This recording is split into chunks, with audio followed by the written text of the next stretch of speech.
Bienvenidos amigos, bienvenidos al tren económico. Que no se les vaya el tren, gente. Vamos a charlar hoy, estaba esperando que pase la elección de Estados Unidos, ahora que ya sabemos que Trump es el nuevo presidente, como para charlar del papel de Estados Unidos en el mundo, ¿no? En la economía global. Me parece que se merece una charla en concreto, porque es un papel muy particular el que tiene Estados Unidos en el mundo. Estados Unidos es la única economía que fíjense esto, ¿no? Que puede tener déficit comercial, puede tener déficit fiscal, y sin embargo la inflación no se le explota directamente en su país, ¿no? Lo pueden manejar con la tasa de interés muy fácilmente. Y eso es porque eso significa que pueden darle a la maquinita a la impresión de dólares a mansalva sin que tengan realmente un problema inflacionario grave. Y esto es por el papel de la economía de Estados Unidos, cómo se insertó en el mundo después de la Segunda Guerra Mundial y cómo el dólar terminó siendo la reserva de valor del resto de las economías del mundo, ¿no? Al menos del 50 al 70 esto fue muy fuerte así, porque después de la Segunda Guerra Mundial Estados Unidos surgió como potencia, tiró las bombas atómicas de Hiroshima y Nagasaki y le mandó un mensaje al mundo de que era la economía más avanzada hasta el momento, ¿no?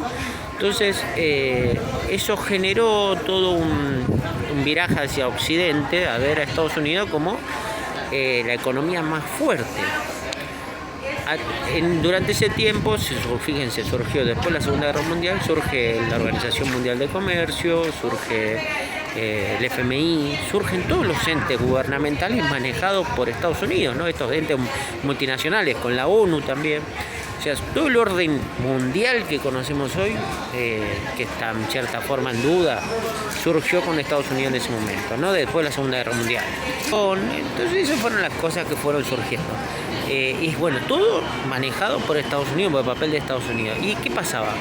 Del 50 a 70 Estados Unidos dijo, bueno, el dólar va a ser la moneda de referencia mundial para, digamos, llevar un crecimiento equilibrado, en que las potencias, los países se manejen en paz, por eso surgió la ONU.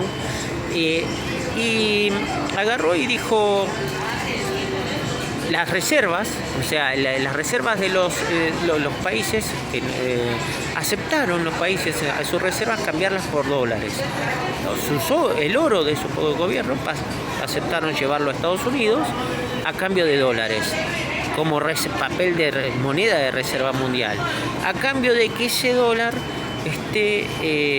cotiza una tasa fija, por eso fue el patrón oro, con respecto a ciertas onzas de oro. No me acuerdo cuánto era, pero eso surgió hasta el 70. Había un tipo de cambio fijo del dólar con el oro, ¿sí? Tantas onzas de oro era un dólar. Eso quedó establecido el 50-70. Ese modelo fue la era de oro de la economía mundial, donde mayor crecimiento hubo. El resto de las monedas cotizaban en función del dólar, ¿sí? Indirectamente a través del oro. Pero en teoría el que respaldaba al dólar era el oro. En teoría, en realidad todos estaban poniendo su fe en la política estadounidense, ¿no? En el poder de la política estadounidense. Esto fue del 50 al 70. ¿Qué pasó? En el 70 y emitió. Se dijo, muchachos, olvídense del patrón oro, ya no hay más. Para las monedas cotizan en función del dólar y el dólar cotiza en función de otras monedas, de flota. Olvídense del oro, nuestro poderío es nuestra economía. En realidad no es la economía de Estados Unidos, que si bien era la más fuerte desde entonces, en realidad empezó el resto de las economías la aceptaron por el poder bélico de Estados Unidos, ¿no? Que se convirtió en el patrullero del mundo. Fíjense que de las bombas atómicas, Estados Unidos, si hay algo que ha hecho en el mundo, ha sido invertir en armamento, en guerra, etcétera, y bueno, se fue posicionando siempre a la vanguardia en la innovación en todo lo que es seguridad mundial, llamémoslo así. Entonces, lo que los gobiernos hicieron con esto fue aceptar a Estados Unidos en ese papel, aceptando implícitamente financiarle su ocupación, financiarle todo. Entonces Estados Unidos dejó de ser la necesidad de tener que ser productivo como el resto de las economías para tener crecimiento económico, porque con su emisión de billetes, mientras el resto de las economías mundiales aceptaran el dólar como reserva, no iba a haber problema. De ahí que Estados Unidos se posicionó en Medio Oriente con el petróleo, etcétera, haciendo que se comercialice en dólares en su momento. Entonces todo eso fortaleció el poderío de Estados Unidos, todo eso resguardado por los portaaviones estadounidenses, el ejército de Estados Unidos, las armas, etcétera. Así que ese es lo que fue el papel de Estados Unidos, por lo cual Estados Unidos creció tanto y no tiene este problema que a cualquier otra economía la inflación se le hubiese ido por los aires, ¿no? De no tener una productividad laboral muy eficiente, que digamos, no lo necesita.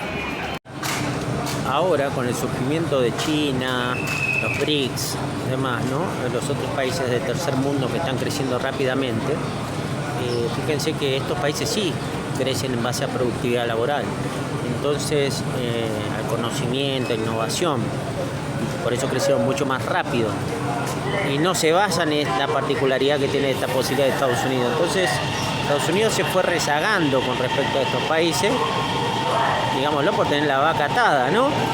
Y hoy vemos el mundo como está, esta lucha, ¿no?, de nuevos poderes económicos disputando ese papel de Estados Unidos. Es un poco lo que estamos viendo. Entonces, les decía, acaba de ser electo Trump. Y Trump, que ya sería su segunda presidencia, recuerden que la primera presidencia lo que intentó hacer Trump fue hacer boicotear este crecimiento de los BRICS y de China en particular. Por un lado, no en forma de guerra, sino justamente evitar el traspaso de tecnología, políticas más proteccionistas de parte de Estados Unidos, ponerle restricción a las importaciones, o sea, no que el mercado estadounidense no fomente las exportaciones de China, sobre todo, como principal rival. Entonces le metían aranceles a las importaciones. Todo eso, Trump, cuando hizo eso, hizo crecer, hizo aumentar el precio de las importaciones con los aranceles. Entonces, si bien mejoró la producción en Estados Unidos, lo que se hacía en la economía real, eso recalentó la economía porque empezó a generar inflación, por lo cual tuvo que recurrir a aumentos de tasas de interés. Inflación manejable, ¿sí?, como les decía. Pero entonces lo que pasa con un gobierno de Trump, si vuelve a repetir algo similar, es que terminan siendo políticas proteccionistas que terminan repercutiendo en un trabajo también más ineficiente en Estados Unidos, porque la producción que se activa no es la más eficiente de todas, pero con una tasa de interés alta, por lo cual hace que el dólar se fortalezca, porque empiezan a ir los dólares, digamos, de los mercados emergentes por el movimiento de capitales, se movilizan hacia Estados Unidos. Flight to quality se llama, o sea, vuelo hacia la calidad. Los activos financieros que están en el resto del mundo, al fortalecerse el dólar, van a buscar mayor rentabilidad en Estados Unidos. Entonces, lo que se espera que pase con el nuevo gobierno de Trump, por eso esperaba la charla para comentarles, es que termina afectando, por ejemplo, a un país como Argentina o a los emergentes, complicándole, digamos, el capital financiero, ¿sí?, el acceso al capital financiero, encareciéndolo. Entonces podría provocar el gobierno de Trump tendencias a que haya devaluación en las economías emergentes como la Argentina, si llega a tener problemas para financiarse en dólares, o sea, para obtener dólares por su cuenta con las exportaciones. Fíjense también que cada vez que se encarece el dólar, cuando se aprecia en el mundo, los commodities que se miden en dólares tienden a valer menos, o sea, cae el precio en dólares, los commodities, la soja, el petróleo, etcétera. Entonces eso va a complicar también las exportaciones, el valor de las exportaciones argentinas, que es un país que exporta sobre todo commodities, ¿sí? Así que bueno, eso es un poco lo que les quería comentar, aprovechando del comentario de cuál es el papel de Estados Unidos en el mundo. Chao.